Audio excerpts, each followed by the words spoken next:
Os irmãos capazes do Senhor. Amém. Muito pouquinho só um retorno para mim. Irmãos, abram lá. Está na luz aí. Romanos capítulo 3. É onde está a leitura.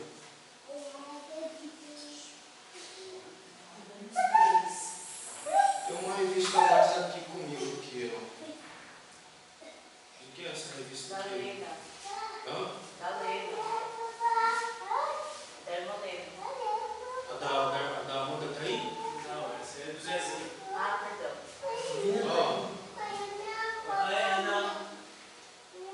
Também da Lena. tem uma revista que a Amanda ela comprou. Você deixou ela aí? É da Cida.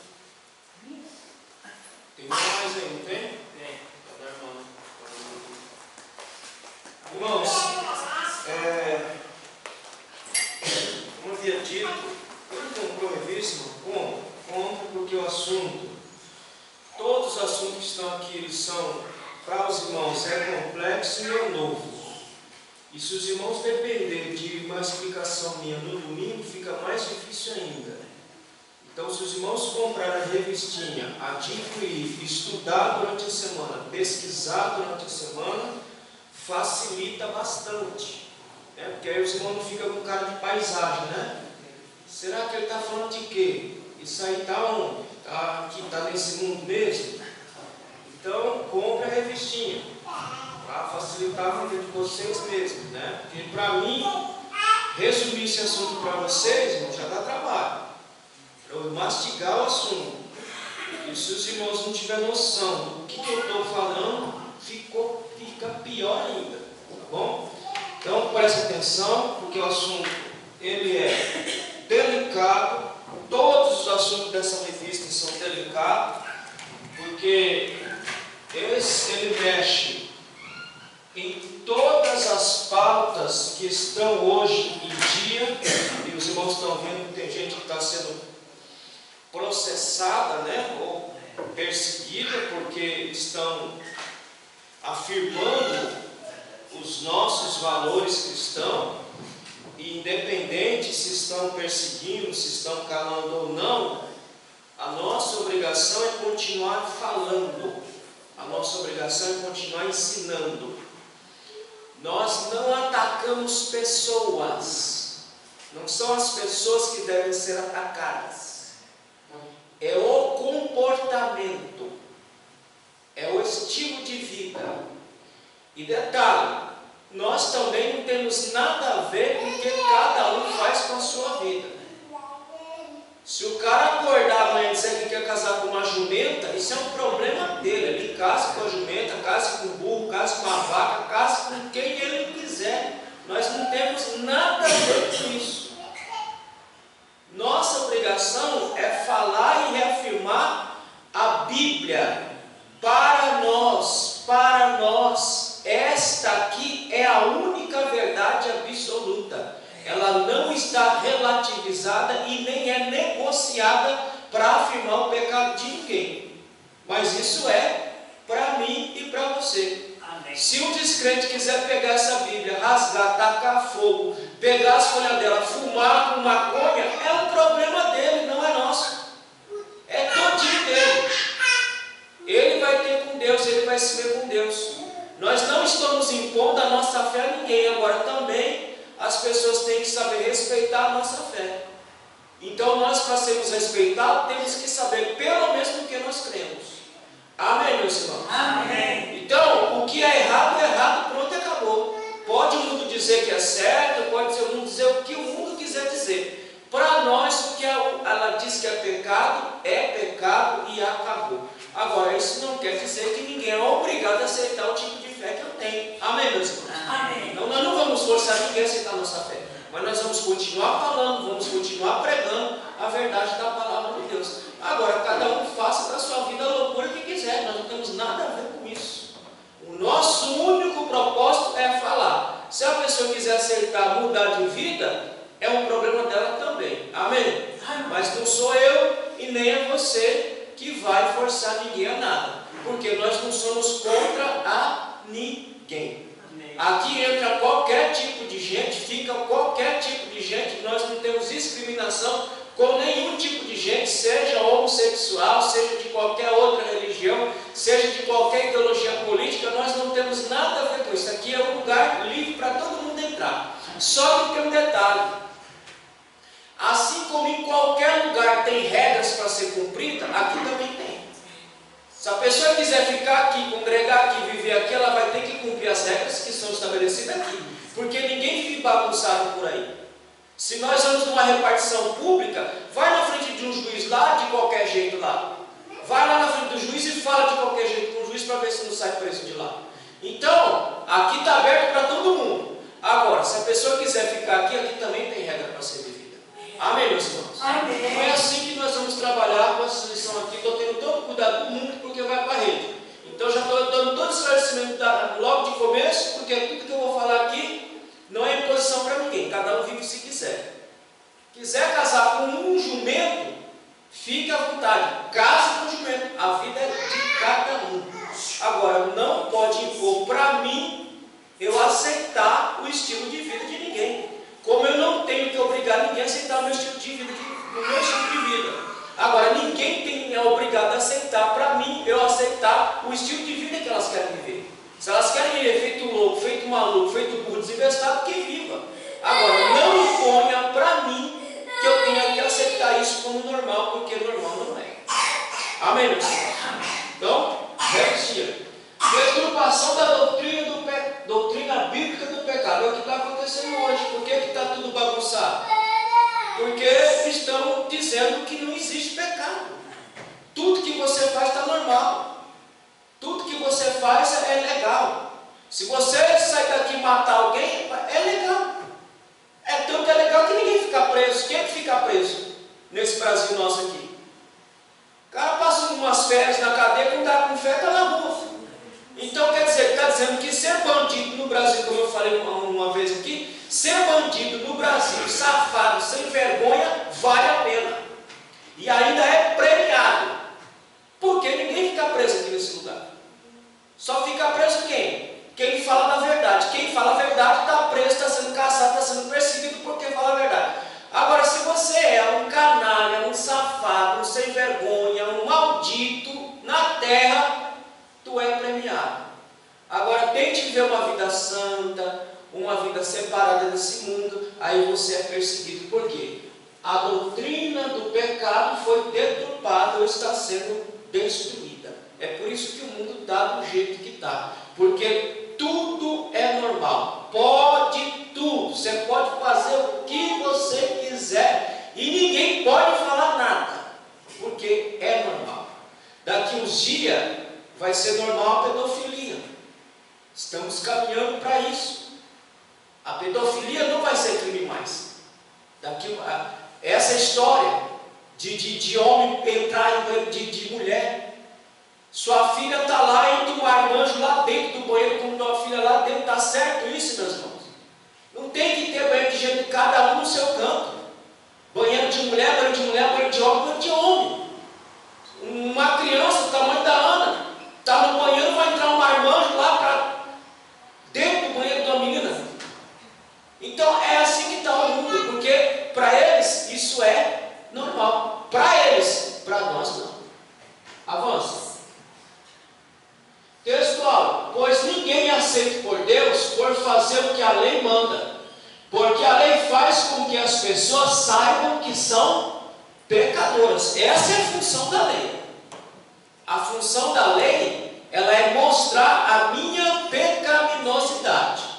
Mas a lei não consegue me salvar, mas ela consegue mostrar qual é o meu pecado. É isso que o povão está fazendo hoje. Arrebentando com a palavra, arrebentando com os conceitos bíblicos, para dizer que não existe pecado. Mas a lei mostra para mim que eu sou um pecador. Amém, querido? Então essa é a função da lei, mostrar a nossa pecaminosidade diante de Deus. Avança. Verdade prática. O pecado de Adão, ou seja, nosso pecado, quando falamos do pecado de Adão, falamos do nosso pecado, porque nós estamos Adão. Nenhum crente da luz divina pode dizer, eu não tenho nada a ver com o pecado. Você tem tudo a ver com aquele pecado. Porque Adão era o nosso representante naquele momento. Então o pecado de Adão é o nosso pecado, sim. Qual é o pecado de Adão, meus irmãos? Qual é o pecado de Adão? A desobediência. O homem é por natureza o quê? Desobediente. Até você que é crente é um desobediente. Por natureza. A desobediência faz parte da nossa constituição humana. Esse é o nosso pecado no jardim do Éden, e esse é o pecado que continuamos na prática. A desobediência. Então, o pecado de Adão arruinou toda a humanidade. Contudo, Jesus Cristo pode regenerar eficazmente um pecador. Por que o autor coloca essa verdade em prática aí? Porque na lição, o autor aqui, o pastor Douglas Batista, ele vai mostrar que as pessoas estão querendo dar outra solução para o pecado. Não é Jesus Cristo que tem o poder para solucionar o pecado humano. Os homens criaram outros meios para solucionar o pecado humano. Mas a Bíblia diz que só quem pode resolver o pecado humano, quem é? Jesus. Só Cristo pode perdoar o pecado do homem. Só Ele e mais ninguém. Só Ele pode dar conta de limpar a minha alma, limpar a sua alma, para que nós não sejamos pecadores como os demais. Nós continuamos sendo pecadores, mas regenerados em Cristo Jesus, e procuramos viver uma vida santa, para quando Ele vier, nós estarmos prontos. Amém? Vamos ler, leitura em classe. Romanos capítulo 9, capítulo 3, versículo 9 ao 20. Irmãos, um pouquinho de água, por favor. Pois que somos melhores do que eles? De maneira nenhuma, pois já demonstramos que tanto os judeus como os gregos, todos estão debaixo do pecado. Vamos por partes. Paulo está dizendo, nós não somos melhores do que ninguém. Não somos melhores do que aqueles que estão lá fora, porque todos nós estamos encerrados debaixo do pecado. Continua. Como está escrito, não há justo nem sequer um. Quando você pensar que você é muita coisa, leia esse versículo. Quando você achar que você é bom, leia esse versículo. Em Salmo diz que Deus procurou o quê? Um justo. Ele não achou, teve que mandar um lá do céu. Porque aqui na terra ele não achou nenhum justo. Irmão, aqui Paulo já está mostrando que o homem por si só não pode dar conta dos seus pecados. O homem por si só não pode resolver a questão do pecado humano. Só quem pode resolver o pecado humano é o justo que veio do céu. Por isso Paulo diz, eu começo falando, não, nós não somos melhores do que ninguém. Não há nenhum justo na face da terra. Se não há nenhum justo, qualquer solução que o homem criar para resolver o próprio pecado já está fadada ao fracasso, porque o homem por si só não consegue. Versículo 11. Não há quem entenda. Não há quem busque a Deus. De fato, não há ninguém que busque a Deus, irmãos. Ninguém. Nenhum ser humano busca a Deus. A única coisa que o ser humano busca é o pecado. Por quê? Faz parte da nossa natureza. Ou você acha que você veio por Cristo porque você decidiu lá na sua cabeça? Deu um cliquezinho na sua cabeça e eu vim porque eu quis. Não, você não veio porque você quis. A Bíblia diz que o filho falando com o pai diz: Pai, graças te dou por aqueles que o Senhor me deste.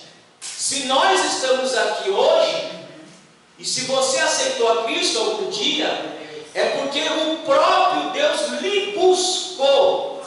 Porque você mesmo não viria aqui pelas suas próprias pernas. Você veio aqui porque o próprio Deus lhe buscou. A única coisa que você fez foi só dizer: eu aceito, mais nada. Porque para você falar eu aceito, o Pai teve que te buscar por meio do Espírito Santo. Amém, meus irmãos? Então o homem pelo homem não resolve nada. Continua. Todos se extraviaram, juntamente se fizeram inúteis. Não há quem faça o bem, não há nenhum só. O que tu é? Segundo a Bíblia, o pecador ele é inútil. Para Deus o pecador é inútil. Para Deus o pecador não serve para nada. O pecador só passa a prestar quando ele recebe Cristo na vida. Aí ele passa a ter utilidade para Deus, porque quem está fora de Deus está na mão do diabo. Quem está na mão do diabo não tem utilidade para Deus, só tem utilidade para Deus quem sai da mão do diabo e vem para a mão de Deus. Então ele diz: todos nós éramos um bando de inúteis. Não há quem faça o bem, não há um só. Irmão, nós usamos um termo, nós falamos sobre bem espiritual. Não há um único homem que faça o bem espiritual. Qual é o bem espiritual? Obedecer ao Senhor Jesus Cristo. Nós só fazemos o bem espiritual porque Cristo nos resgatou e nos criou exatamente para isso, para obedecer, não para a desobediência. Um crente que vive na desobediência, ele é filho de quem? Porque de Deus ele não é. Porque o filho de Deus ele faz o quê? Obedece. Ele obedece.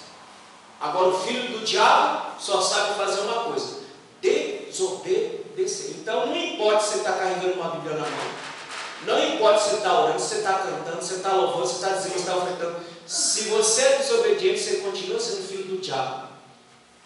Não tem outra coisa para dizer para você.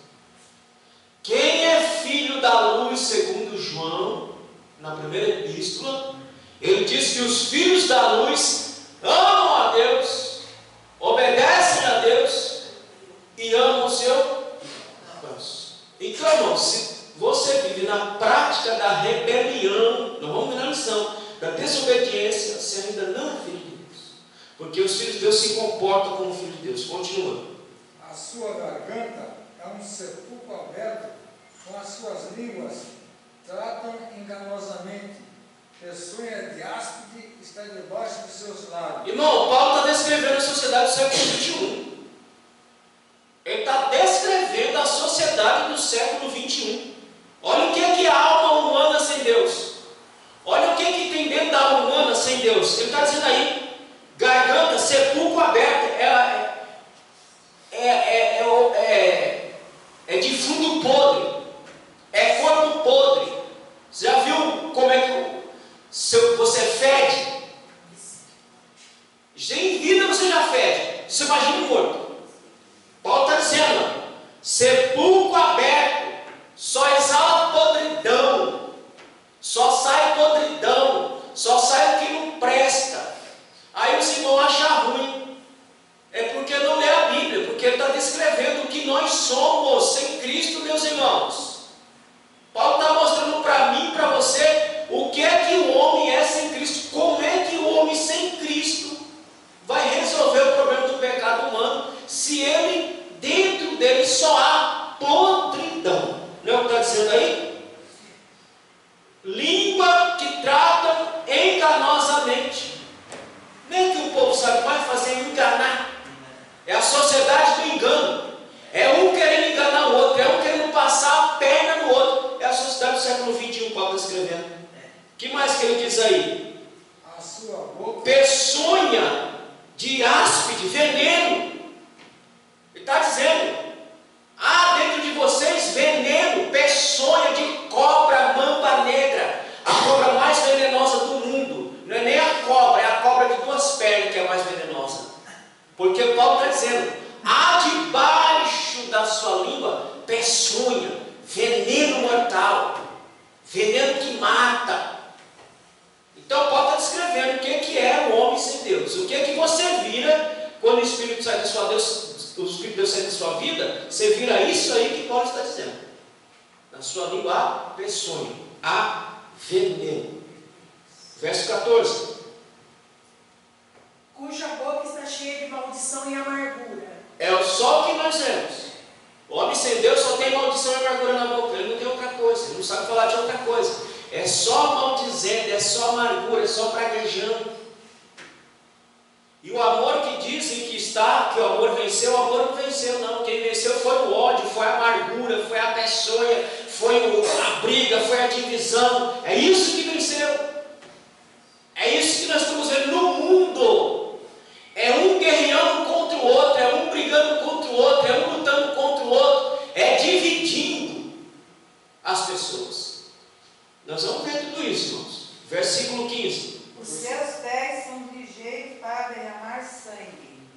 A ruindade, irmão, a malignidade está no ser humano. O ser humano gosta de sangue. Você já viu quando tem uma desgraça ou alguém morre? Você fica sedento para ver o que aconteceu. Porque você quer ver sangue. Quer ver a desgraça. Porque esse é o ser humano, irmão. O ser humano é isso aqui que Paulo está dizendo. Os seus pés são ligeiros para derramar sangue. Não é o que nós estamos vendo? Os homens se matando literalmente, se matando com palavras, se matando de todo jeito. Isto aqui é o ser humano, sem pintar e sem mascarar. É o que nós somos. Nós somos isso aqui, ó. Se nós sairmos de Jesus, nós vamos nos tornar isso aqui. Tem Deus que estão no nosso meio, que são isso daqui ainda. Infelizmente. Tem muita gente no nosso meio cristão que ainda são isto aqui que Paulo está descrevendo. Versículo 16. Em seus caminhos há destruição e miséria. É só o que tem. No caminho do homem sem Deus só tem destruição e miséria. Agora me diz, como é que esse homem por si só vai resolver o problema do pecado humano? Se ele só sabe fazer o que é mal, se ele só sabe produzir maldade, se ele é produtor de maldade, como é que ele vai resolver? Verso 17. E não conhecendo o caminho da paz. Não conhece. O homem sem Deus não sabe o que é paz. Não existe um minuto sequer de paz no mundo depois que pecamos. Não tem um minuto de paz no mundo. Depois que nós pecamos, não existe um minuto de paz no mundo. O ser humano não sabe o que é paz. Quem sabe o que é paz? Eu sei. Ele é a paz. Cristo é a nossa Ele paz. é a paz. Quem está em Cristo, no meio da guerra, consegue ter paz. Consegue ter tranquilidade na mente. Mas o homem sem Deus não sabe o que é paz. Ele só sabe o que é destruição. 18. Não há temor de Deus diante de seus olhos. É por isso que o homem faz tudo o que faz desinvestadamente, desenfreadamente, porque não existe temor, não existe respeito. Irmão, na sociedade brasileira, aonde foi parar o respeito? Eu acho que foi parar na lata do lixo. Porque respeito está muito difícil. Isso vale para os de fora, isso vale para os de dentro. Temor. Temor significa respeito.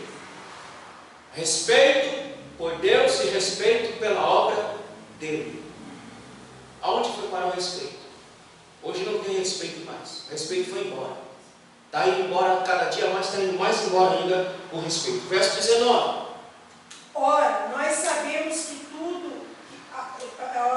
nós sabemos o que a lei diz aos que estão debaixo da lei. Ou diz, para que toda boca seja fechada e todo mundo seja condenado diante de Deus. Não tem um justo sequer diante de Deus. Porque todos aqueles que estão sem Deus transgridem a lei, os que estão com Deus também estão transgredindo também.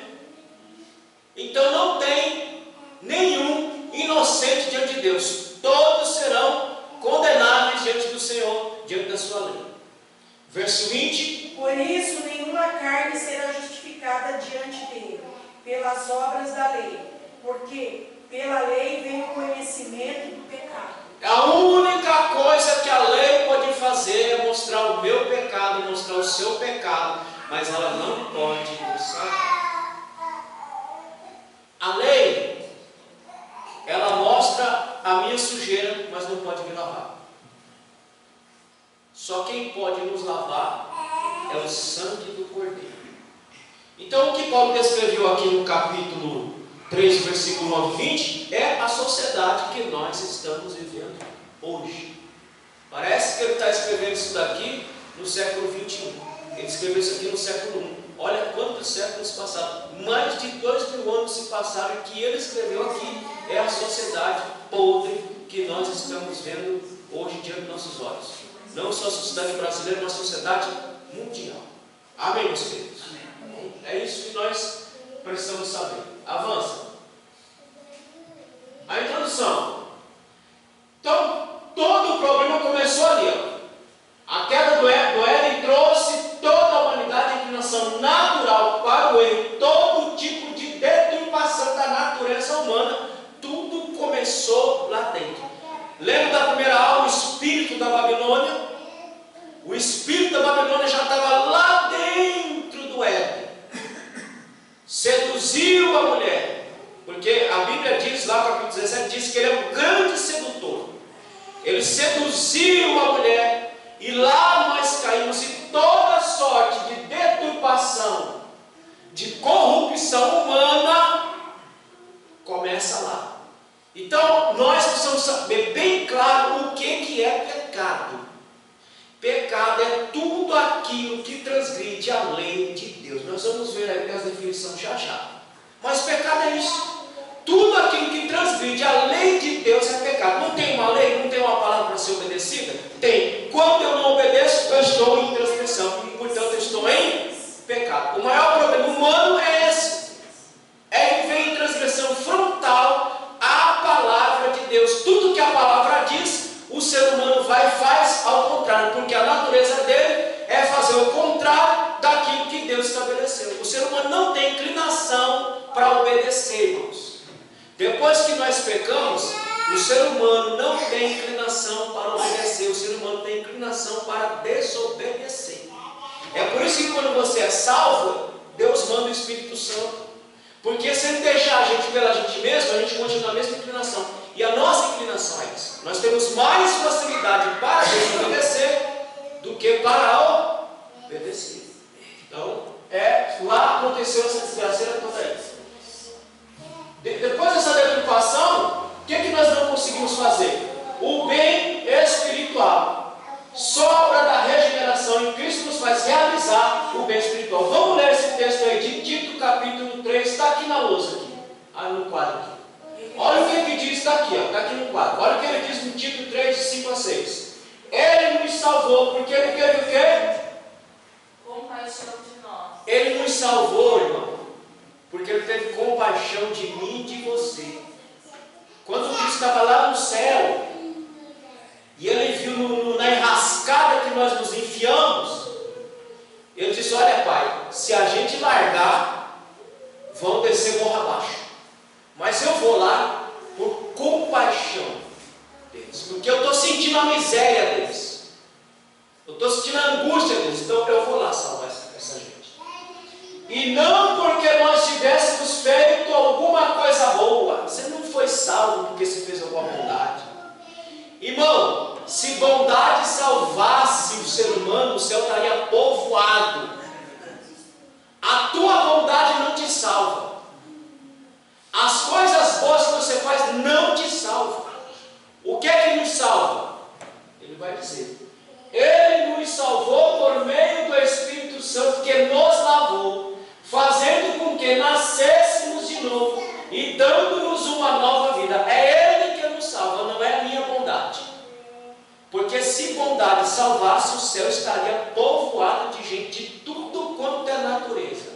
Mas como não é a bondade que nos salva, é Cristo que nos regenera, é Cristo que nos faz ser nova criatura. Por isso que nós estamos aqui essa manhã ouvindo a palavra de Deus. Deus derramou com o quê? Com generosidade o seu Espírito. Olha, irmão, se Deus derramou com generosidade o seu Espírito Santo, logo nós temos que ter a mesma generosidade. Ele derramou do seu Espírito generosamente sobre nós. Se nós temos o Espírito de Deus, logo nós temos que ter a mesma generosidade que há em Deus. Vê se há generosidade no mundo. Vê se há há um pingo de generosidade no homem sem Deus. Há bondade no mundo? Há bondade no mundo, não posso negar isso, há bondade no mundo. Mas você vê, você escolhe, você vê a dedo as pessoas que ainda são boas nesse mundo sem Deus. Porque a grande massa, o que impera é o individualismo, é o egocentrismo, é tudo para mim e nada para o outro. Sobre nós, por meio de Jesus Cristo, nosso Salvador. Então, só Cristo pode realizar a obra da salvação e salvar o homem dos seus pecados. O homem por si só não pode fazer isso. Amém, meus irmãos? Avança. Mas como o homem é dominado pelo pecado e por ele é comandado, agora presta atenção aqui. Nem todo mundo que se diz teólogo é teólogo de Deus. Tem muito teólogo do diabo. E na rede está cheio deles, viu? Na rede está cheio de teólogo do diabo. Muitos teólogos liberais. O que é um teólogo liberal? Um teólogo liberal é que ele não crê que Cristo nasceu de forma miraculosa. Ele não crê que o mar se abriu.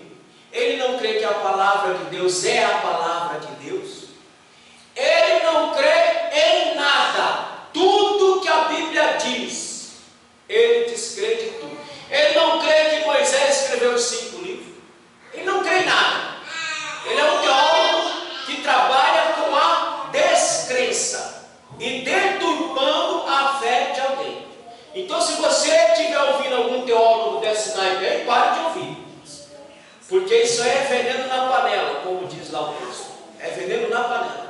Porque o teólogo liberal, ele não acredita na palavra de Deus. O teólogo liberal acredita somente no poder da razão. E a Bíblia, nós aceitamos não é por razão.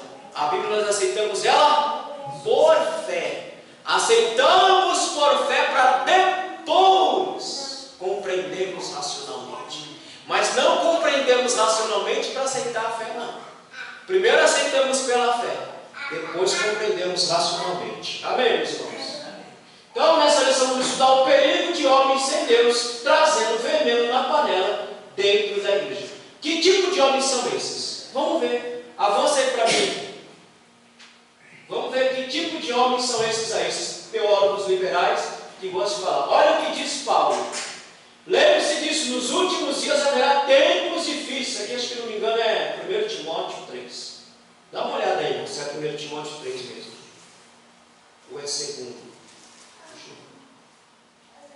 É 2 Timóteo 3. Lembre-se disso, nos últimos dias haverá tempos difíceis, que são os nossos tempos. Tempos difíceis, tempos perigosos, tempos violentos.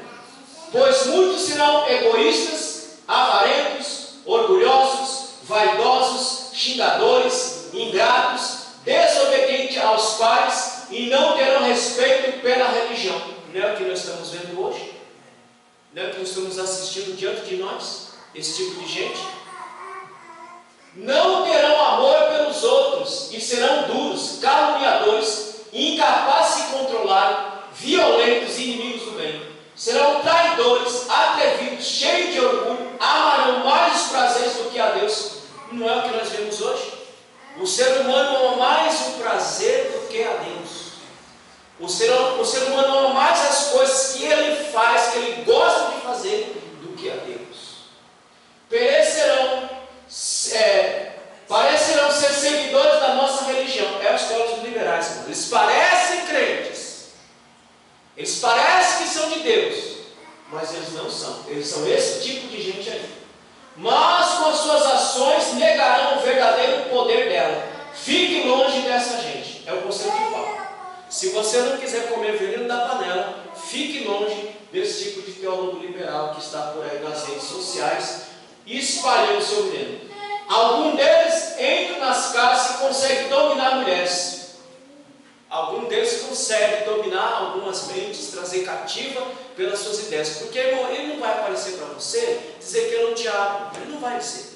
Ele vai vir lentamente, com uma conversinha boa, com um discurso bom, para enganar você e introduzir veneno em você.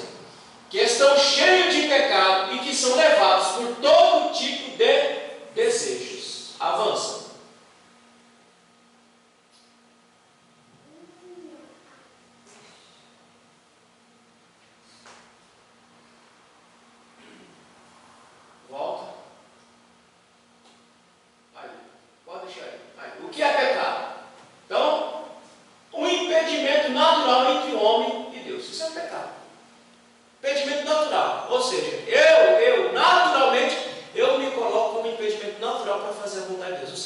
da minha desobediência. Definição bíblica objetiva: tudo aquilo feito ou deixado de fazer que contraria a Deus, isso é pecado. É tudo aquilo feito ou deixado de fazer que contraria a Deus, é pecado. Olha o que diz Paulo: porquanto a inclinação da carne é inimizade contra Deus. Isso é pecado, irmão. Porquanto que a inclinação da carne é inimizade contra Deus. Tudo aquilo que a carne me leva a fazer que contraria a Deus é pecado. Tudo aquilo que eu faço em desobediência, em desacordo à palavra, é pecado. Pois não é sujeito à lei de Deus, nem em verdade pode ser. E os que estão na carne não podem agradar a Deus.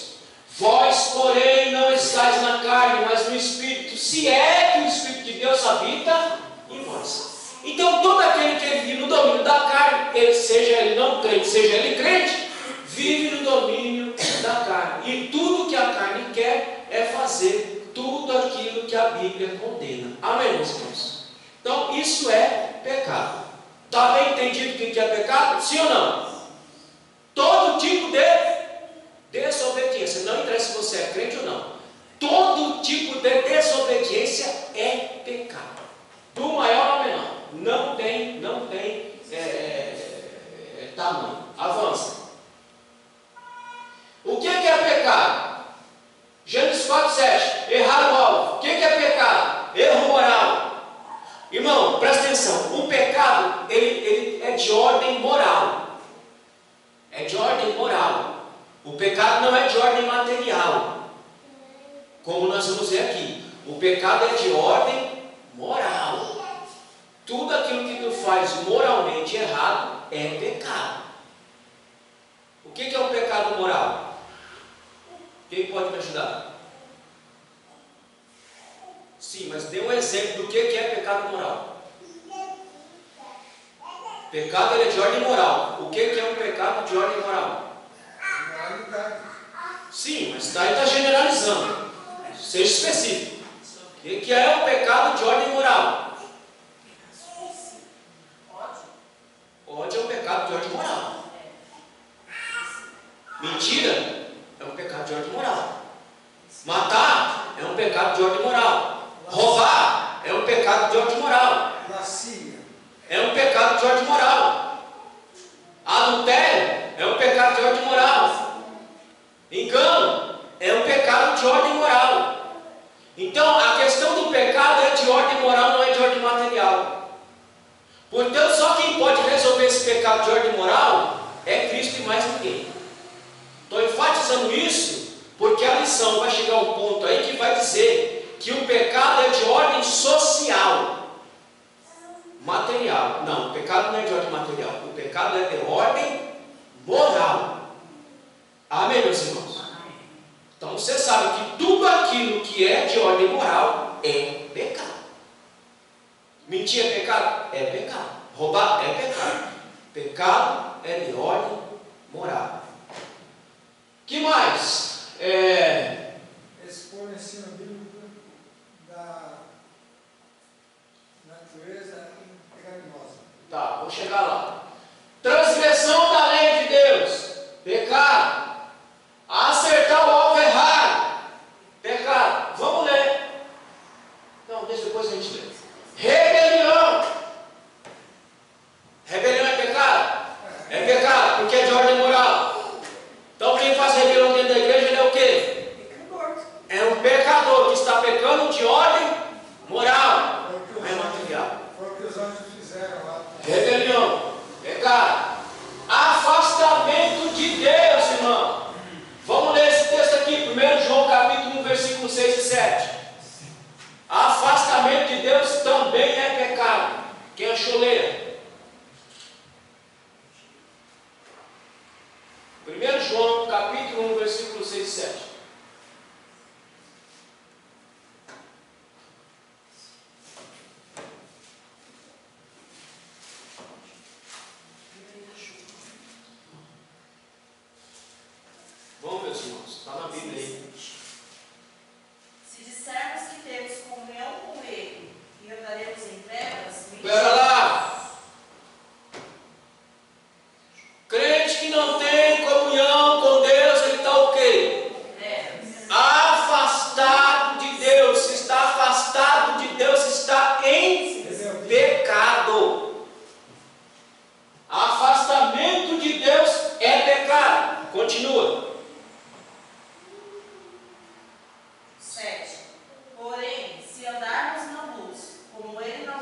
comunhão com Deus, não vai ter comunhão com os outros. Portanto, ele está afastado de Deus. Se está afastado de Deus, está em pecado dentro da igreja.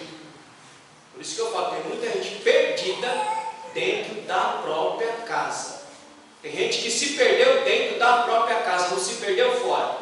Tem gente que se perdeu dentro da casa, porque não consegue ter comunhão com Deus, está afastado de Deus e não consegue ter comunhão com os outros, está afastado de Deus, portanto está em pecado. Continua. E o sangue de Jesus Cristo, seu Filho, nos purifica de todo pecado. Olha o que Jesus está dizendo. Jesus está dizendo o seguinte: olha, eu purifico você dessa falta de comunhão que você tem com Deus e com o seu próximo. Não está conseguindo ter comunhão com Deus e com o seu próximo? Eu purifico você de todo pecado, porque quem não tem comunhão com Deus, não tem comunhão com o próximo, segundo o que João está dizendo, está em pecado. Irmão, a Bíblia é mais clara do que um copo de água desse aqui, olha.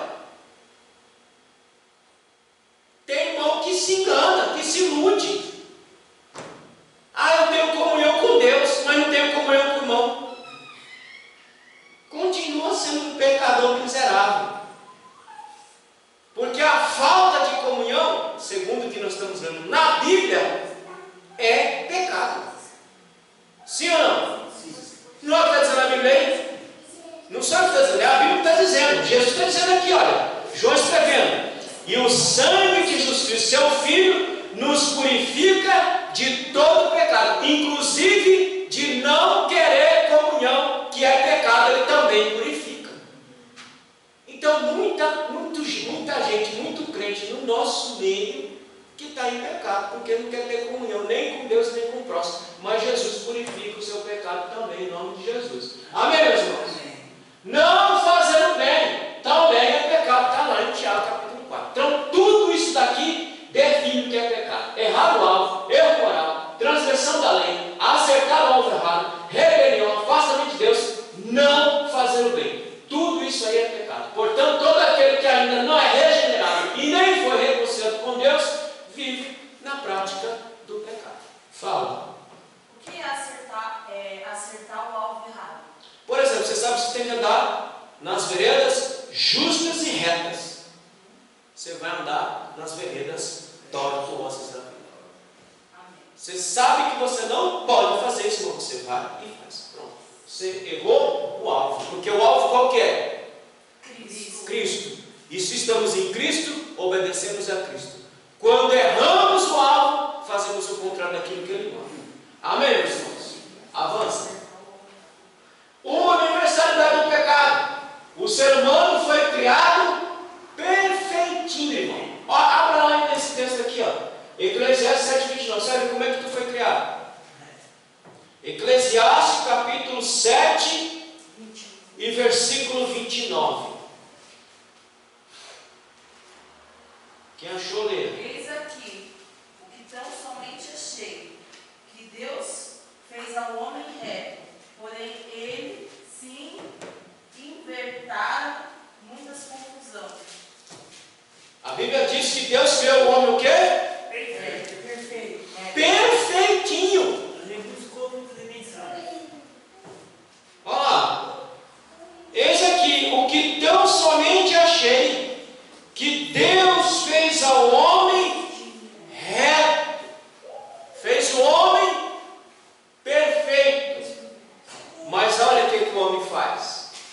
Porém, eles buscaram muitas astúcias.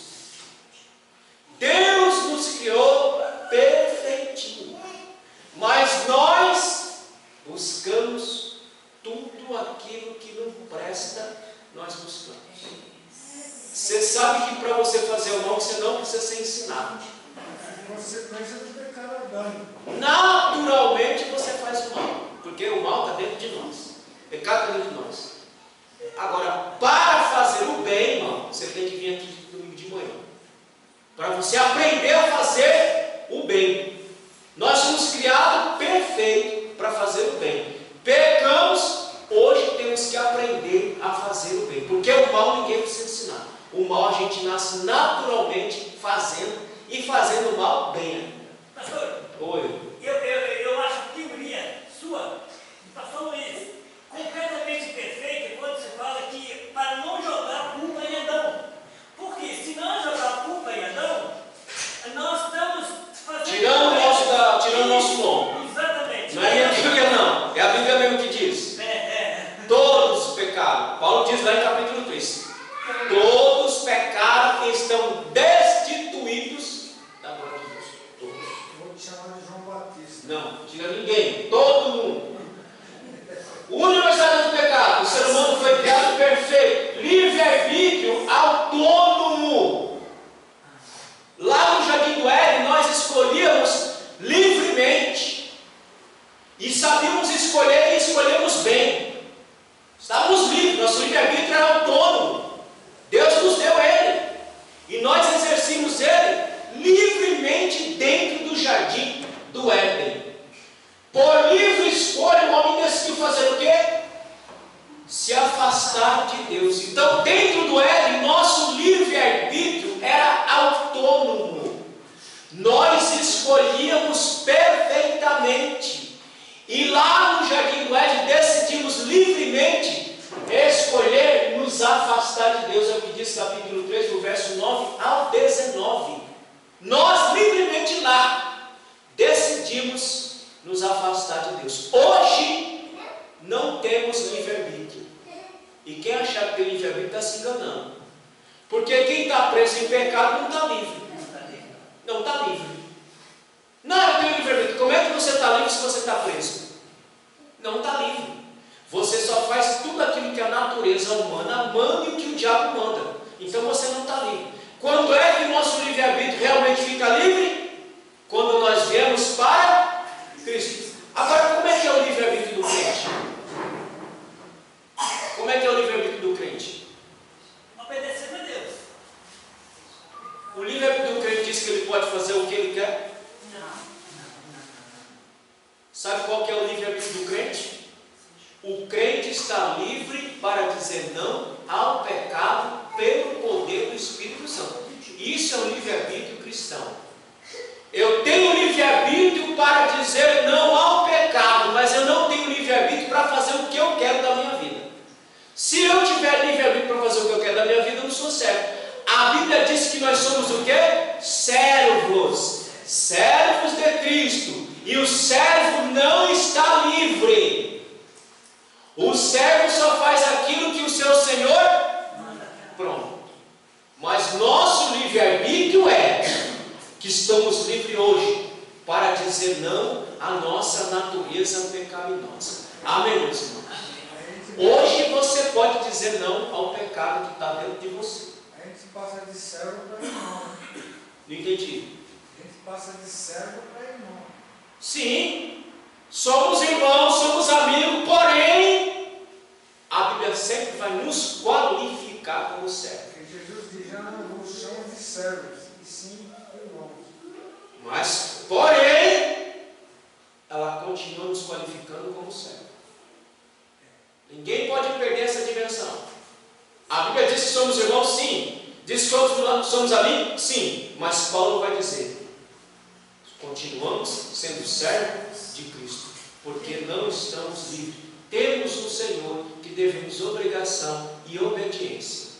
Amém, meus irmãos? O próprio Jesus foi servo aqui na terra de Deus. Não entendi. O próprio Senhor Jesus foi servo de Deus. Ele diz, eu não vim para ser servido, mas eu vim para servir. Pronto. Então, nosso livre-arbítrio é para dizer não ao pecado. Os irmãos entenderam, meus irmãos? O que é livre-arbítrio? A Bíblia dá muita ênfase para o ser humano interpretar erradamente. Que ela vai e volta. Então tem que entender o contexto. Sim.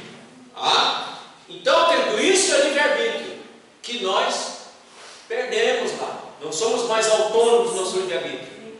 O homem está escravizado. O homem está preso. Quando ele vem para Cristo, o seu livre-arbítrio é libertado. E de fato ele consegue dizer não ao pecado. O pecado deles foi transmitido para toda a humanidade. O pecado de Adão é o nosso pecado. Vamos ler Romanos capítulo 5, irmão, tem que entender bem o que é pecado para não cair nesse ponto do vigário aí desse povo que está dizendo que pecado não existe. Pecado existe e vai continuar existindo até Deus consumar todo o seu plano salvífico. Romanos capítulo 5, versículo 12.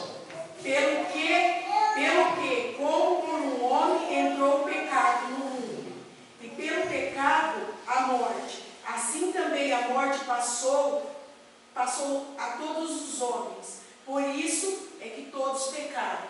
Pronto, o pecado dele é o nosso pecado. Se nós não tivéssemos nada a ver com o pecado de Adão, o pecado não seria universal, o pecado seria só dele. Mas o pecado de Adão passou a todos os homens, porque nós falamos em teologia que Adão é o nosso representante federal. Nós estávamos em Adão, nós pecamos junto com Adão, por isso que o pecado passou a todos os homens. Amém, meus irmãos? Amém. Então o pecado dele é o pecado nosso. Não é a ideia que o homem coloca, não, por que o ser humano ele peca? Pelo exemplo. O homem não é um pecador natural. O homem faz o errado pelo exemplo que ele tem. Mas, se fosse pelo exemplo, então por que não cessou o pecado no mundo? Cadê o exemplo de alguém que não erra? Cadê o exemplo de alguém que não faz a coisa errada? Não tem. Por quê? O pecado é algo natural do ser humano. Ele só sabe fazer isso. Ele só deixa de fazer isso. Não é nem que ele deixa. Ele só deixa de viver na prática quando ele vem para Cristo. Aí ele deixa a prática, mas ele continua sendo pecador, porque ele tem que lutar com ele todo santo dia. Mas ele foi remido, lavado com o sangue do Cordeiro para lutar contra o pecado. Mas ele vai lutar para não viver na prática do pecado. Amém, meus irmãos? Amém. Então, todos pecamos ali. O pecado não é passado por força de exemplo. Como acabei de falar, não é por força de exemplo. É da natureza do ser humano. Nós somos assim. Todos estamos debaixo da escravidão e condenação do pecado. É o que nós vemos lá em Romanos capítulo 3, verso 23, Romanos 6, 23. Todos somos encerrados debaixo do pecado. Mas todos que receberam a Cristo saem debaixo da condenação eterna e passam para a salvação eterna em Cristo Jesus.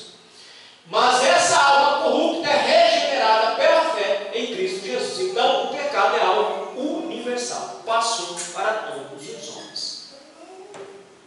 Tranquilo, meus irmãos? Dúvida? Avança. Corrupção total. Esse termo mostra que toda a nossa alma foi afetada. O que é a nossa alma? Nosso intelecto. Nossa mente é deturpada. A mente do homem é uma coisa podre. A mente do homem sem Deus é um trem louco. Está todo afetado e tomado pelo pecado. Ele só pensa o que não presta. Até o homem com Deus se desapegar, dar uma escapadinha, começa a pensar o que não presta. Você imagina quem está sem Deus. Quem está com Deus já está pensando o que não presta, imagina quem está sem. Então, o que foi afetado? Minha mente foi afetada. Minha vontade foi afetada. Porque a vontade do ser humano é o quê? Fazer o que não presta. Nós gostamos de fazer o que não presta. Nos dá prazer fazer o que não presta. Já prestou atenção? Que o que não presta dá mais prazer do que o que presta. Parece que é mais gostoso fazer o que não presta, porque a vontade foi corrompida, o pecado afetou a minha vontade. Então eu gosto de fazer o que não presta. Nossas emoções foram afetadas. O homem gosta do ódio. O homem gosta da revanche, da ira. Diz que a vingança é um prato que se come como? Frio, né? Para quê? Para você poder saborear. Porque se você comer um prato quente, muito quente, você não consegue saborear porque está muito quente. Mas frio, você consegue saborear lentamente. Então é isso que o homem é. Corrupção total. Nossa mente foi afetada, nossa vontade foi afetada, nossas emoções foram afetadas. Irmão, quando nós falamos de salvação em Cristo, é aqui que nós somos salvos. Nossa alma. Nossa alma é salva aí. Ó. Nossa mente muda, nossa vontade muda, nossas emoções mudam. Isso aí é alma. É aí que acontece a salvação no ser humano. Não é no coração que pulsa sangue. É aqui. É aqui que somos salvos. Aqui está tudo. Aqui está o intelecto, aqui está a vontade, aqui está a emoção. Aqui nós somos salvos. Quando fala que a salvação veio em nós, diz que a nossa mente foi mudada, nossa vontade foi mudada e nossas emoções foram mudadas. Então o homem está totalmente corrompido. Toda a nossa estrutura moral e espiritual está toda corrompida pelo pecado, é o que nós acabamos de ler. Todo ser humano está totalmente corrompido pelo pecado. Quando viemos para Cristo, temos dessa corrupção. Por isso toda a nossa inclinação natural é para o pecado. Nós só sabemos fazer o quê? Pecar. É por isso que nós estamos no Espírito Santo, para nos dar força para lutar contra nós mesmos. Irmãos, se Deus nos deixar por nós mesmos, nós fazemos miséria. Nós só não fazemos miséria porque o Espírito está em nós, nos dando força para lutar contra o nosso maior gigante, que somos nós mesmos. E Deus vai provar que o problema do homem não é o diabo. Não é o diabo. O problema do homem é ele mesmo. Quando se instalar o milênio, que o diabo vai ser preso, e mesmo assim os homens vão querer se levantar contra Cristo. Então o problema não é o diabo. O problema maior é o homem. É o indivíduo. Somos nós. Por isso a maior luta é contra nós mesmos. Se você vencer a batalha contra você, você vence a batalha contra o diabo fácil. Amém, meus irmãos? Amém. Digam. Aí o crente não pode falar que foi o diabo que inclusive no pecado, né? Não, é ele mesmo. Digo, o diabo foi eu mesmo. Eu sou o meu maior diabo, sou eu mesmo. Por isso não tomamos iniciativa para vir para Deus. É o que diz a Bíblia, irmão. Você não veio para Deus por iniciativa própria. Vamos ler esse texto aqui, ó. Romanos capítulo 8, versículo 7 e 8. Vamos ler. Vamos ver quem é que fez essa obra. Romanos capítulo 8, versículo 7 e 8. Você não veio para Cristo por iniciativa própria, porque naturalmente tu ficava lá na mão do diabo. Olha só por que você veio. Romanos capítulo 7, verso 8 e 9. Quem achou ler? Porquanto a inclinação da carne é inimizade contra Deus, pois não é sujeita à lei de Deus, nem em verdade o pode ser. Agora no versículo 9. Vós, porém, não estáis na carne, mas no Espírito. Se é que o Espírito de Deus habita em vós. Mas se alguém não tem o Espírito de Cristo, esse tal não é dele. Pronto. Nós só estamos aqui porque o próprio Deus nos trouxe para essa graça. Não foi por obra da carne, não foi por obra da lei, foi por obra do próprio Deus que nós estamos aqui na presença dele essa manhã, ouvindo a palavra de Deus. Amém, meus irmãos? Amém, Jesus. Avança. As teologias modernas. Irmão, teologia do pecado social. É aqui. Presta atenção aqui. O homem diz que o pecado é de ordem social. Aqui o diabo, o espírito da Babilônia entrou dentro das igrejas. Presta atenção aqui. Esta nasce nos encontros, essa ideia aqui, ó, de teologia do pecado social, aonde vai nascer? Vaticano II, Medellín, México e Chile, por nome de teologia da libertação. Qual que é a ideia? Presta atenção aqui. Onde é dito que a opressão capitalista, deixa eu ler do começo aqui, é uma tese baseada nas teorias marxistas, ou seja, anti-Deus. Onde é dito que a opressão capitalista que gera pobreza, injustiça e desigualdade, a partir dessa análise materialista, os teólogos marxistas, que são os teólogos liberais, olha o que eles vão dizer, criaram este pecado social. Ou seja, irmão, se você acabar, primeiro, com a pobreza, com a injustiça, com a desigualdade social, você acaba com o pecado. Mas é assim que a Bíblia ensina? O pecado é de ordem material? Não. O pecado é de ordem moral. Você pode acabar com tudo isso daqui. Você pode acabar com pobreza, você pode acabar com injustiça, você pode acabar com desigualdade. E o homem continua sendo pecador. Amém, meus irmãos? Estão entendendo? Mas aí esses caras criaram essa ideia. Não. O homem não tem nada a ver negócio de pecado inerente, negócio de pecado de natureza, pecado não. Não. O pecado, ele é de ordem social. E ele é de ordem social gerado pelo capitalismo. Porque o capitalismo impõe pobreza, impõe injustiça, impõe desigualdade. Mas, irmão, o que seria do mundo se não fosse o capitalismo? Estaria todo mundo era morto e morrendo de fome. Mas a cabeça desses caras, não, nós temos que acabar com o opressor. Nós acabamos com o opressor, nós resolvemos a questão do pecado. Portanto, quer dar solução ao pecado sem Deus. Irmão, sem Deus não existe solução. A solução só existe com Deus no meio. Sem Deus não tem solução. Mas eles criaram essa ideia de pecado social. Resolva os problemas sociais da humanidade, extingue-se o pecado. Tudo bem até aí, meus irmãos? Sim ou não? Sim. Tem que entender, está na revistinha, depois se for ler, tem que entender. Portanto, o pecado deixa de ser degeneração da alma humana e passa a ser degeneração das estruturas opressoras. Quais são as estruturas? As estruturas econômica, social, política e religiosa. É aqui que está o ataque. Principalmente na religião. Vocês não são obrigados a saber disso. Mas eu sou.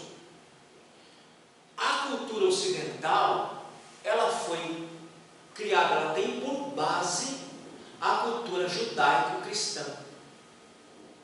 Tudo que é do Ocidente para cá, a cultura judaico-cristã. Criada em valores, criada em leis, criada em saber. O ataque é aqui, nos valores, nas leis e no saber. O ataque é aqui, nessas três instituições. Acabou com isso, irmão, você acaba com a estrutura de uma sociedade como nós conhecemos.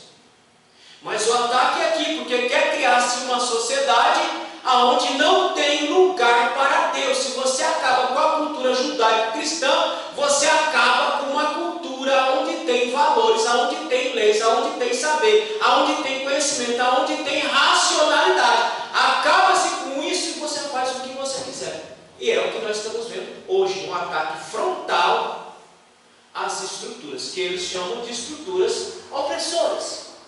Neste caso, o capitalismo, se resolvermos as questões sociais, acaba-se com o pecado, ou seja, destruir o capitalismo.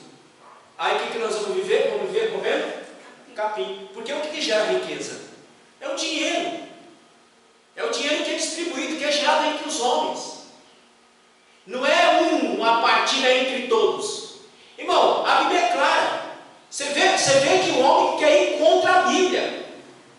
A Bíblia diz que o rico e o pobre sempre vão existir. Porque é o que dá equilíbrio ao mundo, meus irmãos. Um depende do outro. Um depende do outro. O rico depende do pobre para dar riqueza para ele, para poder pagar o pobre, para o pobre comer. É o equilíbrio do mundo, é o rico e o pobre. Mas a teoria marxista, a teologia liberal diz não. Acaba-se com as classes e teremos prosperidade. A Bíblia diz não. Não é luta de classes. É manter o equilíbrio. O rico e o pobre sempre existirá, porque aqui está o equilíbrio do mundo. Mas o homem quer resolver o problema do homem pelo próprio homem. Aí ele cria essa ideia da teologia social e diz que as estruturas opressoras, o capitalismo, acabamos com o capitalismo, acabamos com a cultura judaico-cristã e resolvemos a questão do pecado social. Irmão, vocês não são obrigados a saber, deveria saber. Mas aonde entra o socialismo, não cresce grama mais. Aonde o socialismo põe o pé, o comunismo põe o pé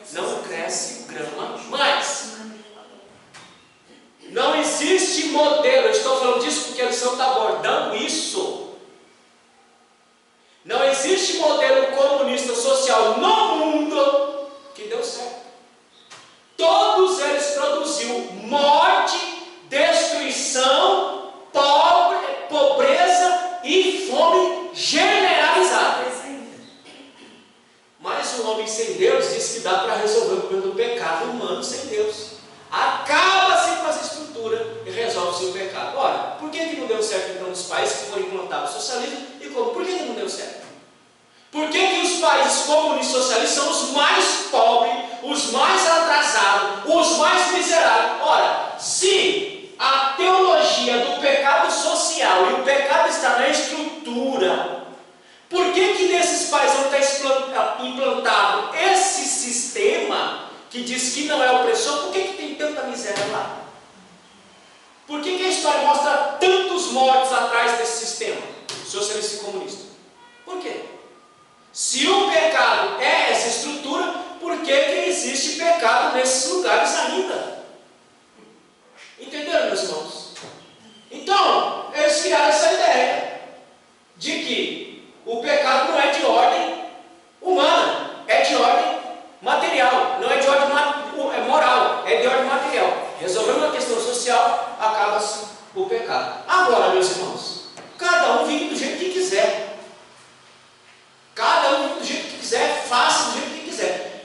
Eu creio na Bíblia e fico com a Bíblia. A Bíblia diz que o pobre e o rico sempre vão existir, porque é isso que põe equilíbrio no mundo e é isso que bota comida na mesa de muita gente. Porque se não existir o rico, não tem comida na sua mesa. Amém, meus irmãos? Amém. E se não existir o pobre, não tem quem trabalhe com o rico. É uma lógica, irmão. Sou um idiota para ir contra a lógica. Se todo mundo for rico, quem que vai trabalhar para quem? Não, a sociedade é todo mundo rico. Todo mundo rico. Quem que vai trabalhar para quem? Vai morrer todo mundo de fome. E se for todo mundo pobre, quem é que gera riqueza para quem? É a lógica. Mas você vê que o homem sem Deus vai até contra a própria lógica humana. Se todo mundo for rico, como é que você vai manter essa riqueza? E como é que você vai distribuir essa riqueza se todo mundo é rico? E se todo mundo é pobre, como é que você vai gerar riqueza para tirar a pobreza? É o equilíbrio.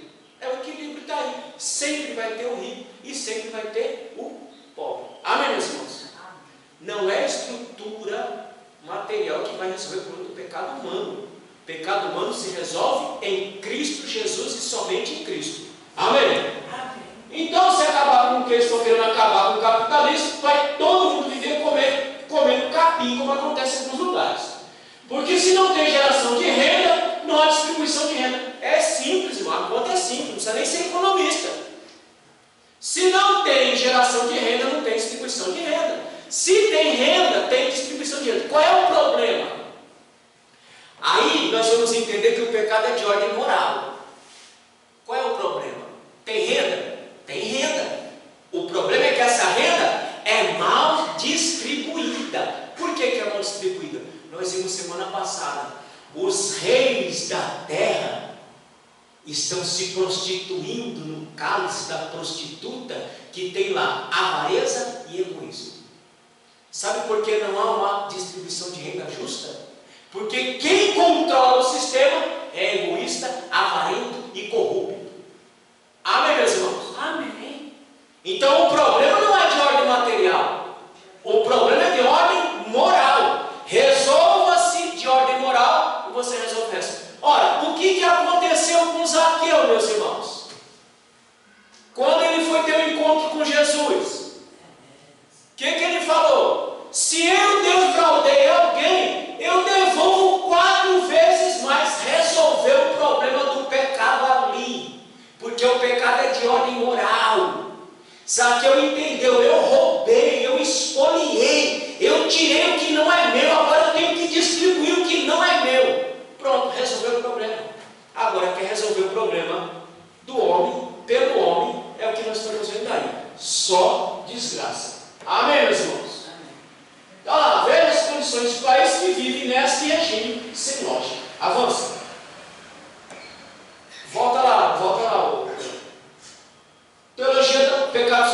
entenderam bem o que é o pecado social que eles dizem? Pecado social é o quê? É a pobreza, injustiça e desigualdade. Resolveu a pobreza, resolveu a desigualdade, acabou o pecado. Mas nós estamos vendo que isso também não existe, porque o homem, pelo homem, não consegue resolver o problema do pecado. Nenhum homem será justificado pelas obras da lei, mas em Cristo Jesus. Avança. Nessa estrutura de pensamento não existe responsabilidade pessoal. Ora, se não existe pecado, como nós estamos aprendendo aqui, pecado moral, não existe responsabilidade. Você pode fazer o que você quiser, você não vai ser responsabilizado. Ora, se não existe pecado, então por que estão prendendo os bandidos? Deixa solto, é. Se ele não é responsável pelas suas atitudes, deixa solto. Mas a Bíblia diz que eu sou responsável pelos meus atos, porque o pecado é de ordem moral, não material.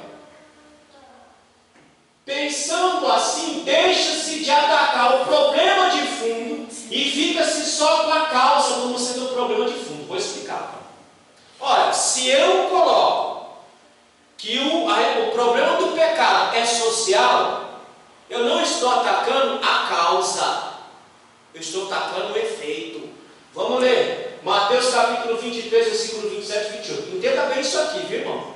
Isso aqui é o que nós estamos vivendo hoje. Ai de vós, escribas e fariseus, hipócritas, pois, que sois semelhantes aos sepulcros caiados, que por fora realmente parecem formosos, mas interiormente estão cheios de ossos mortos de toda a imundícia. Olha a figura de linguagem. Jesus está dizendo, ó, vocês são muito bonitos, estruturadinhos, vocês seguem o rito certinho, vocês até parecem crente, mas lá dentro de vocês está cheio de pecado. É o que eu estou colocando aqui, ó. Eles estão deixando de atacar o problema de fundo. O problema de fundo é a natureza pecaminosa. E estão fazendo da causa pobreza, desigualdade, injustiça como a causa. Isso não é a causa. A causa é o pecado humano. Amém, meus irmãos? Mas eles pegaram a causa e fizeram dela como se fosse o grande problema, e na verdade não é. Nós temos que atacar o problema em si. Qual é o problema em si? É o pecado humano. Quando você resolve o pecado humano, você resolve todo o resto. Amém, meus irmãos? Estão entendendo aqui? Ah lá, aqui coloca até na versão um pouquinho melhor. Ai de vós, mestres da lei, fariseus, hipócritas, pois vocês são como túmulos pintados de branco, sepulcro caiado, que por fora parece bonito, mas por dentro estão cheios de ossos de mortos e de podridão. Por fora vocês parecem boas pessoas, mas por dentro estão cheios de mentiras e pecados. Não é o que nós vemos aí, meus irmãos? É o que nós vemos aí. A pessoa parece uma pessoa boa, né? Uma pessoa maravilhosa, mas por dentro está cheio de desgraça, cheio de pecado, cheio de problema. Resolve-se na origem, não o efeito. Amém, meus irmãos? Avança. Primeira teologia que não presta para nós: teologia do pecado social. Quando você vê essa ladainha, sai fora.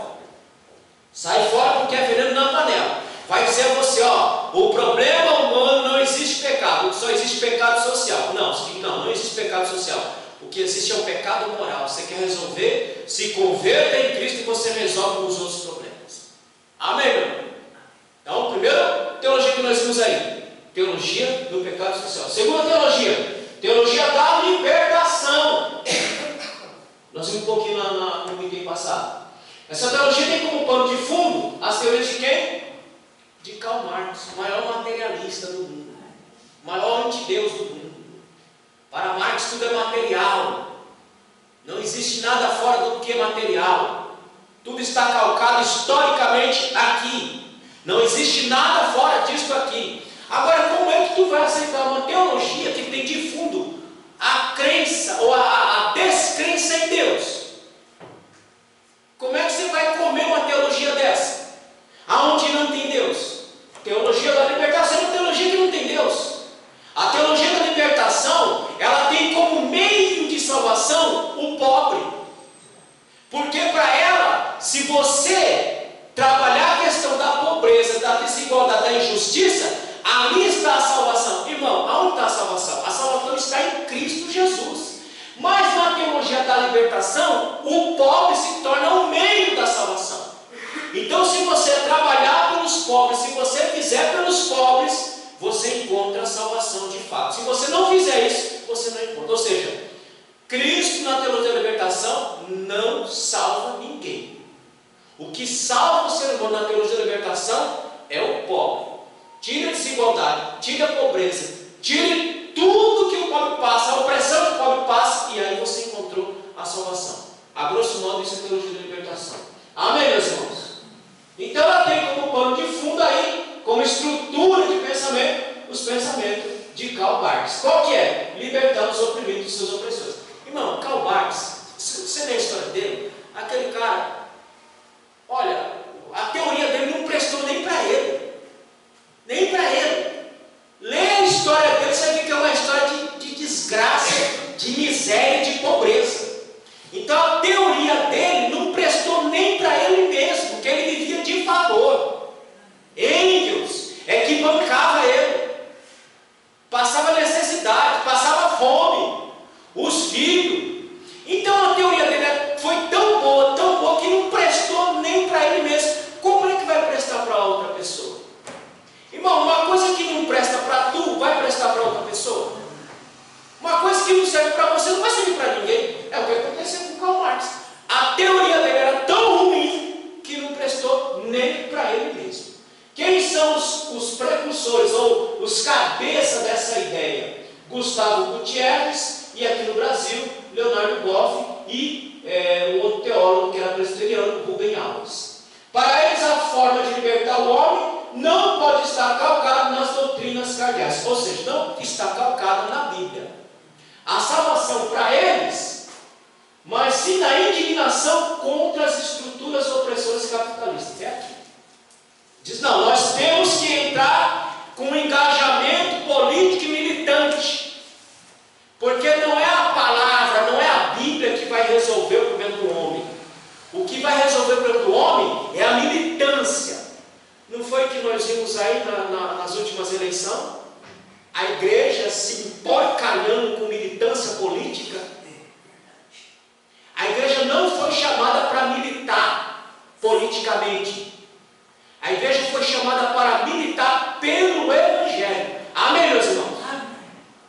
Mas como a igreja acaba sendo influenciada por esse lixo, aí ele vai dizer, não, a igreja ela tem que lutar, ela tem que se indignar contra as estruturas opressoras. Irmão, olha onde a igreja vai se meter. Você se indignar, isso quer dizer que você tem que se levantar contra o Estado. Porque é isso que eles querem bagunça, eles querem baderna. A Bíblia diz em Romanos capítulo 13 que nós temos que obedecer os governantes. Amém, meus irmãos? Amém. Até o ponto que eles não agredirem a minha fé. Porque se eles agredirem a minha fé, diz Pedro, importa obedecer a Deus do que obedecer aos homens. Então, olha onde a igreja se enfiou. A igreja não foi chamada para fazer militância política. A igreja foi chamada para fazer militância pelo Evangelho, não militância política. Mas esses caras dizem que a igreja tem que se indignar contra as estruturas opressoras capitalistas. E aí, a partir dessas ideias, os homens precisam ser libertados da injustiça social. Não. O homem tem que ser libertado do pecado, não da injustiça social, porque se for só da injustiça social, ele vai continuar sendo um pecador. Amém, meus irmãos? A igreja trabalha para a sociedade. Irmão, se você for pegar, quem mais faz trabalho social no mundo é a igreja. A igreja consegue recuperar todo tipo de gente. A igreja, ela faz trabalho social? Ela faz trabalho social. Só que a igreja não tem o trabalho social como meio de salvação. Porque quem nos salva é Cristo, não é o que eu faço. Não é o que nós fazemos. Mas nós fazemos trabalho social? Fazemos. Ontem nós fizemos uma feijoada a trabalho social. Então a igreja trabalha a nível social, sim. Qual é a diferença? É que nós não temos o trabalho social como meio de salvação. Nós o fazemos porque já somos salvos em Cristo Jesus. Amém, meus irmãos? Então, teologia da libertação também não serve para nós. Então, lá, da injustiça social, econômica e cultural. Tudo isso pela libertação do pecado, das estruturas opressoras e não do pecado na alma humana. Como eu falei, eu quero ver aonde as teorias de Marx foi aplicado, que deu certo, tirou todo mundo da pobreza e fez todo mundo rico e acabou com a questão do pecado. Eu quero saber aonde qual é o país que esse sistema que foi implantado acabou com o problema do pecado. Se você for perceber, a injustiça, a desigualdade e a pobreza, onde essas teorias foram aplicadas, é o que reina: pobreza, injustiça e desigualdade. No mundo capitalista ainda tem um equilíbrio, mas o homem quer resolver o seu problema pelo próprio homem. O homem só resolve o seu problema em Cristo Jesus. Não é com política, não é com militância política. Eu vejo muito crente se emporcalhando nesse lixo. Ai, Lula, ai, Bolsonaro. Por um acaso eles que colocam comida na tua mesa. Passa governo, entra governo e tu continua comendo. Amém, meus irmãos? Amém. Continua vestindo, continua vivendo. Porque a Bíblia diz que nós temos um rei, Rei dos reis, Senhor dos senhores, que manda em todos os homens. Ele diz que Ele coloca e Ele destitui os reis da terra. Amém, meus irmãos? Amém. Então, muito crente da cabeça mole, que tem água na cabeça, está militando politicamente. Não entendeu ainda. Não entendeu o Evangelho. Não entendeu a palavra. A nossa militância é pelo Evangelho. A nossa militância não é política. Você quer ser político?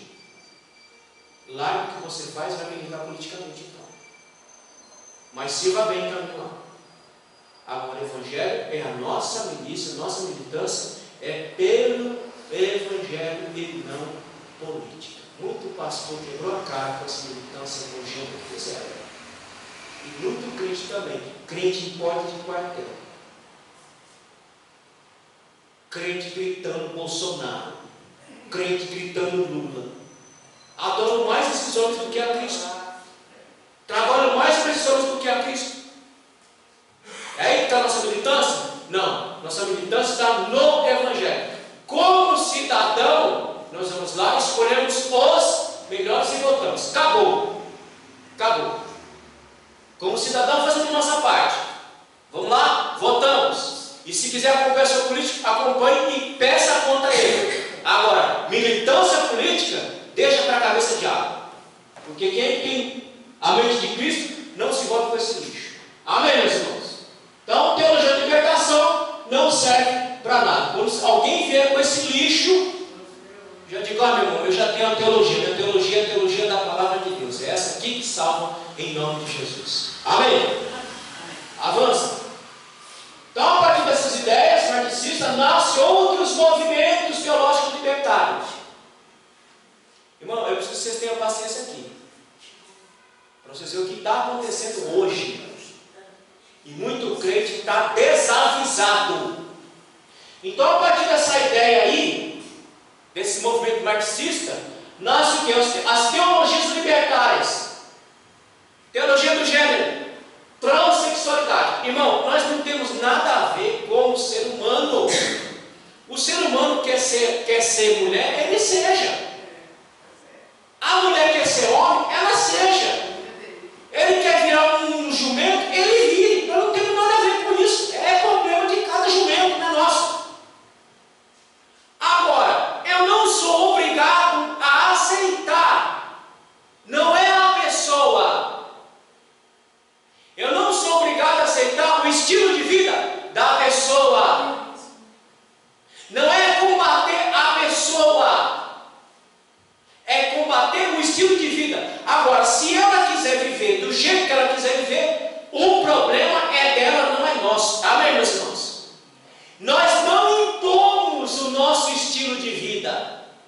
Nós não impomos a nossa fé deve ser aceita e não imposta.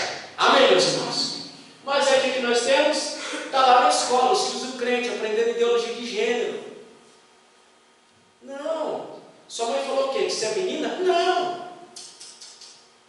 Você vai decidir quando você crescer o que você quer ser.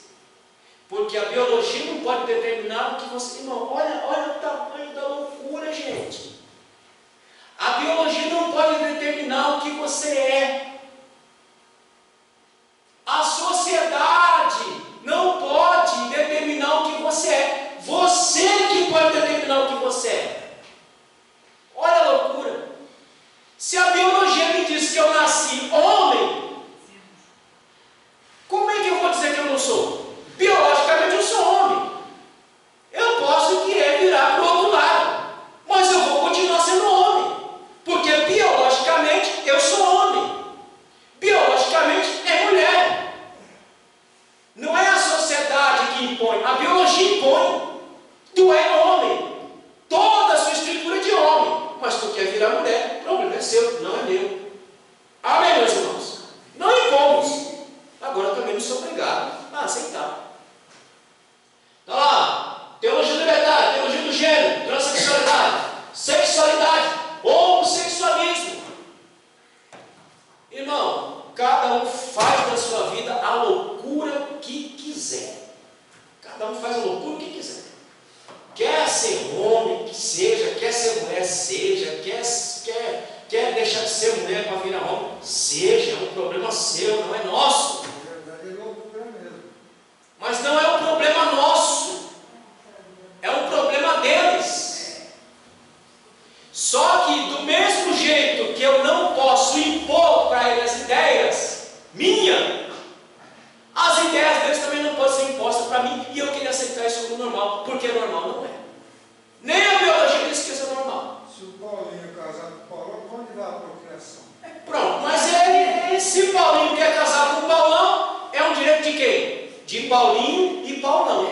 Mas isso não quer dizer que eu sou obrigado a aceitar essa condição. Amém, meus irmãos? Então o que nós estamos vendo na sociedade de hoje é isso aí.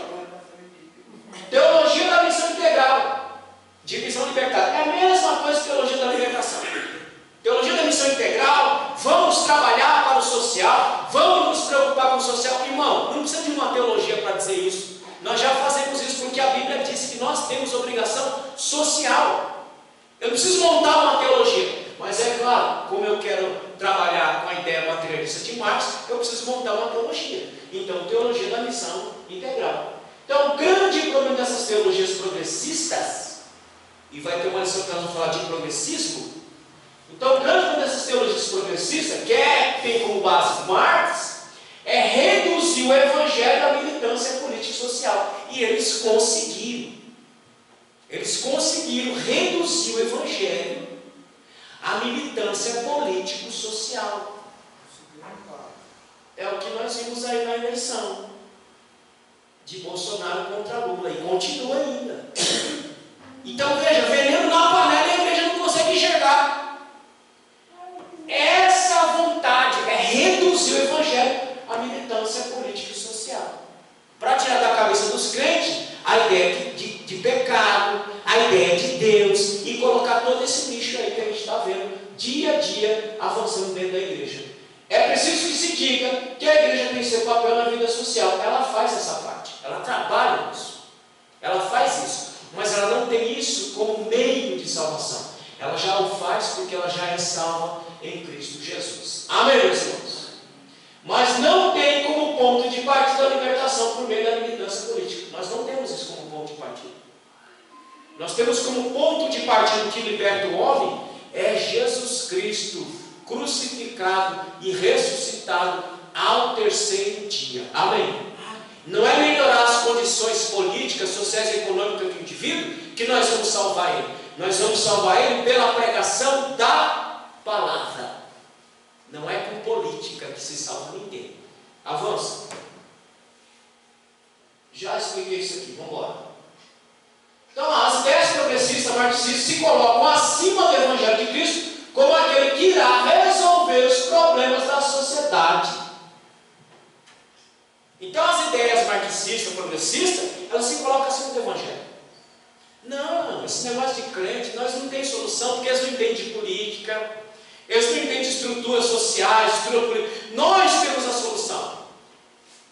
Nós, os progressistas, nós, os marxistas, nós temos a solução. Eu queria saber aonde é que essa teoria foi colocada, que produziu riqueza, que produziu igualdade, que produziu bem-estar para a população. Aonde? As pessoas falam de marxismo, mas ninguém sabe quem foi Karl Marx. Um pobre coitado miserável que morreu na miséria. Só não morreu de fome porque ainda se bancava. É isso aí, é ele. A teoria foi tão boa que nem para ele prestou.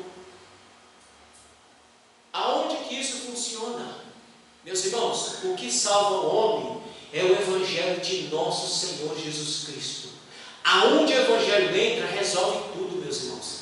Resolve o problema social, resolve o problema político, resolve o problema econômico, resolve o problema, principalmente o problema moral. O Evangelho, a palavra de Deus, resolve tudo e distribui riqueza para todos. Amém, meus irmãos? É aqui a nossa briga, a nossa militância é aqui, não aqui nesse negócio que nós estamos vendo aqui. Para isso se reveste com roupagem do Evangelho, para conquistar a igreja. Foi o que aconteceu. Essa ideia da teologia da libertação veio por meio da Igreja Católica, depois da Igreja Católica passou para a Igreja Protestante e continua até hoje, no nosso meio, com o nome de missão integral, teologia da missão integral, que nada mais é do que o marxismo revestido de Evangelho. Irmão, se você tem o mínimo de noção, quando você começa a ler esse pessoal, você já vê aquele mofo de Karl Marx. Você já vê aquele mofo do século XIX. Você já dá cheiro, o discurso, a fala, o modo. Você já sabe, você já saca logo que não tem nada de Deus ali. Não tem nada de Bíblia. É tudo teoria dos homens. Mas só será conquistado por essa teologia aqueles que de fato não são igreja de Cristo. Infelizmente, tem muita gente sendo cooptada por ideias progressistas. Não sabe nem o que é. Irmão, o brasileiro não é nem de direita, nem de esquerda, nem de centro. O brasileiro só quer comer e vestir e viver. Ele não quer saber de ideologia. Ele quer comida na mesa. Amém, meus irmãos? Você quer saber? Nem os políticos sabem o que é isso aqui, meus irmãos. Aí eu vou dar um exemplo para vocês. Vocês estão acompanhando a questão da votação da reforma tributária? Deveriam. Porque vai afetar vocês, vai afetar a mim. Mas os deputados não sabem nem no que votaram. Simplesmente votaram. E aquilo vai trazer um arroxo para cima da gente. Porque quando fala assim carga tributária, quem mais paga imposto não é rico. Quem mais paga imposto é o pobre. Ah, não, mas Bolsonaro não ganhou. Mas nós temos lá um Congresso conservador. Aonde, meus irmãos? Todas as pautas do governo estão sendo passadas lá sem frente, sem resistência. Está passando tudo. Antigamente tinha o mensalão. Hoje em dia tem a liberação de verbas parlamentares. Para a reforma tributária foi liberado mais de 7 bilhões de orçamento parlamentar. Para fazer o quê? Para passar a reforma tributária do jeito que ela está. E passou. Está na mão do Senado. Agora libera mais um rumo de grana lá e vai passar. Então, meus irmãos, nós estamos na mão de Deus. Porque na mão desses homens, nós estamos lascados. Amém, meus irmãos? Só Cristo pode salvar o homem do seu estado de pecado, não estruturas humanas. Avança. Liberalismo teológico. O que é o liberalismo teológico, a grosso modo? É a descrença em tudo aquilo que a Bíblia diz. O mar vermelho abriu? Não, não abriu. Deus mandou pão do céu? Não, Deus não mandou pão do céu. Cristo nasceu de forma virginal? Não, Cristo não nasceu de forma virginal. E os milagres? Não, milagre não existe. Quem escreveu a Bíblia? Foi Pedro? Não, não foi Pedro. Quem escreveu o Pentateuco? Não, não foi Moisés.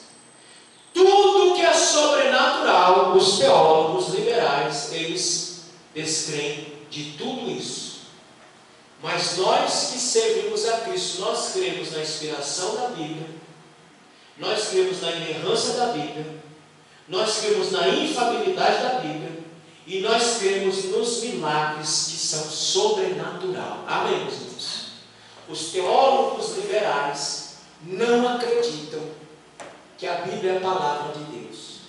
Eles falam, a Bíblia contém a palavra de Deus. Não, a Bíblia não contém, a Bíblia é a palavra de Deus. Eles falam, não, a Bíblia só se torna a palavra de Deus no encontro com o ser humano. Ou seja, é a ideia subjetiva. Quando é que a Bíblia é real para mim? É real quando eu tenho um encontro existencial com a Bíblia. Meu irmão, se você tiver um encontro com ela ou não, ela continua sendo a palavra de Deus e acabou. Ela não contém, ela não se torna, ela é a palavra de Deus. Mas para o teólogo liberal, a Bíblia é só um gibi. Amém, meus irmãos? Entenderam aqui? Então todo esse lixo está no nosso meio e está sendo diluído devagarzinho no nosso meio. Avança.